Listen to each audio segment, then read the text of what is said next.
At the Imperial Palace, Swordmaster Kane walks through the wide marble hallways, his footsteps echoing faintly against the grand pillars and polished floor. He sighs deeply, shoulders heavy, his breath carrying the weight of countless battles and endless audiences.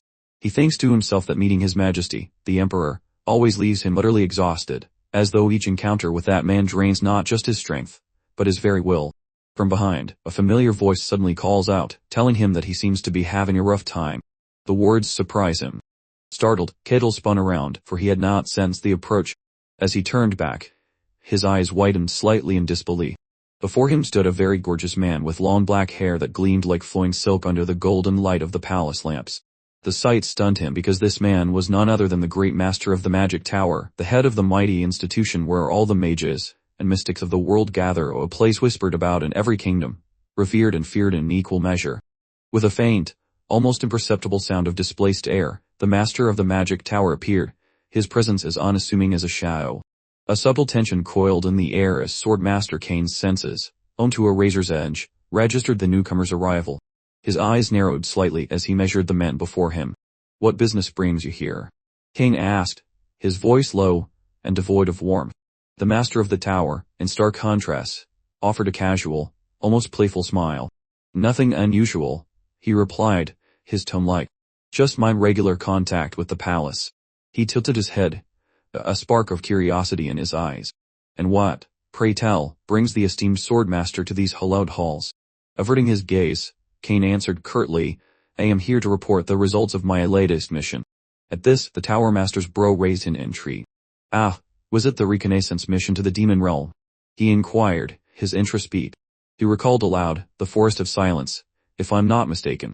The place where all things sink into stillness, and even echoes are devoured.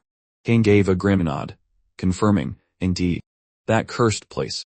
Leaning closer, the Tower Master's voice dropped to a conspiratorial whisper. "And how did the investigation go?" A haunted look settled in the Sword Master's eyes. "It defied everything we know about the world," he answered, his voice heavy with dread. "It was not merely strange, but horrifying.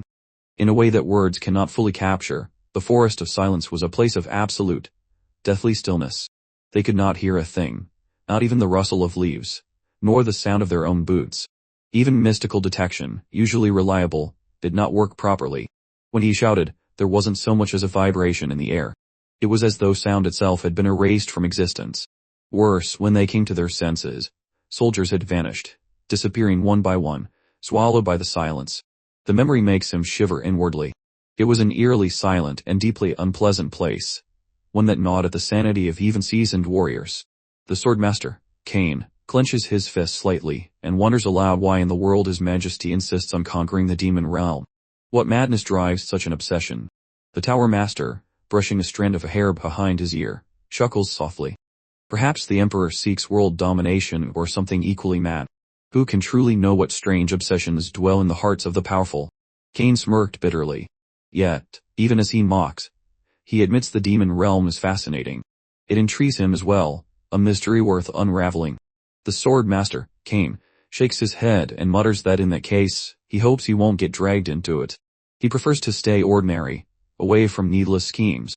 Suddenly, the Tower Master snaps his fingers with a light squeak, and a glowing magic circle instantly flares to life beneath the Sword Master's feet. Ancient symbols shimmer, forming layers of runes as the circle expands and isolates the space around them. The Sword Master, shocked to see spatial magic activated so casually within the palace, immediately demands to know what this is all of a sudden. The Tower Master only smiles with his usual mischief, and says there is no need to announce things formally. The Tower Master asks the Sword Master directly if he had met someone very special. The Sword Master stiffens, his heart skipping a beat. Shock spreads across his face as he wonders how in the world the Tower Master could possibly know. Seeing the Tower Master smiling cheekily, Swordmaster Kane realizes at once it was the eye of observation. Grinding his teeth, he asks when the old trickster placed that on him. With a silly grin, the Tower Master replies it was during their last meeting. Referring to himself as an old man, he says it is simply one of the few hobbies he has left to enjoy. The Sword Master scowls and tells him to just go die. Seriously. He snaps back that if the Tower Master already sought everything, then what is there to ask? The Tower Master chuckles and says he simply wants to hear the Sword Master's thoughts. Someone like that, someone the Tower Master believed existed only in ancient legends, the barbarian from the White Snowfield. Swordmaster Kane frowns, hesitating, then says he is not completely sure yet. The Tower Master's eyes glimmer as he speaks of a barbarian strong enough to defeat a swordmaster, to swat down Lich Cardus like an insect, and who appeared from the edge of the white snowfield. That makes it very likely, does it not? Swordmaster Kane defends in surprise at the mention of Cardus's defeat. He had not known. The Tower Master raises an eyebrow and asks, did he really not know already? Then he explains that perhaps the news has not spread publicly, but rumors are circulating inside the magic tower. Cardus, the once feared mage who shook the entire continent. The Tower Master heard that Cardus attempted to resurrect on the outskirts, but failed. Out of respect, he paid his final regards. It is then revealed that the current Tower Master himself is also a lich. With a faint sigh, he remarks that one of his few friends is now gone. A few of the lich's friends are gone, and it is rather sad. With a straight face, Swordmaster Kane dryly asks if the Tower Master is even capable of feeling that. The Tower Master chuckles, answering, of course he can. Friends are essential when one has lived as long as he has. Still, he points out, apparently no one saw any artifacts in Cardus' lair. Kane asks if they had not all been retrieved when Cardus died. The Tower Master nods, saying, most of them, yes, but the most valuable one was never recovered. He wonders aloud where it might have gone. Then, brushing the thought aside, he presses once again, asking what Kane truly thinks. Does he believe that the barbarian, Kedal, really defeated Cardus? Kane, with a nervous look, admits that if it is that barbarian, then yes, he thinks it is possible. The Tower Master hums and says, come to think of it, you have not informed the Emperor about this yet, have you? Kane snorts and asks, why should I? He believes the Emperor is already throwing away valuable personnel into the demon realm like discarded trash. If that madman were to learn of Kedal's existence, there would definitely be a clash. A barbarian who acts purely on his own whims and an emperor who seeks to control everything in the world. If those two were to collide, then inevitably, the entire kingdom would be dragged into the chaos. The Tower Master, hearing this perspective, strokes his chin, and remarks that it is indeed an interesting take. Is Kane suggesting that this barbarian could take on the Empire alone? Kane says he is not sure, but when he faced Kedal, he felt something eerily similar to what he had felt the first time he encountered the Tower Master. For a moment, the Tower Master freezes, caught off guard. His eyes narrow, and he asks if Kane is implying that the barbarian is as powerful as a hero. With a hero class, the Swordmaster quickly says he is not qualified to make such a judgment. But the Tower Master only bursts into a wide grin, his skull-like smile showing all his teeth, and he declares that such a barbarian must indeed be valuable. More than enough.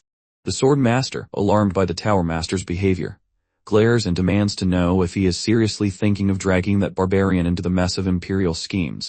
The scene then shifts to the Barcan territory at a lively marketplace filled with noise, colors, and the scent of spices. A young girl walks along the stalls, gazing curiously at various trinkets and fruits, not paying attention to what lies ahead of her. While walking, she trips over a small rock hidden beneath the dust. Just as she is about to fall, someone's strong hand catches her. With a warm smile, Kedal tells her she should be more careful and asks if she is all right. The young girl looks up at him with wide eyes, frozen for a moment. Then Kedal suddenly remembers what usually happens when he approaches people. He thinks she is probably going to run away in fear. But to his astonishment, the young girl sincerely thanks him. Her words are genuine without trembling, and this surprises him more than the stumble itself. He watches as she walks past him and disappears into the crowd. Kedal stands there puzzled and looks around. His heart pounds strangely as he wonders what is going on. What is this unfamiliar feeling? Why is it stirring in his chest?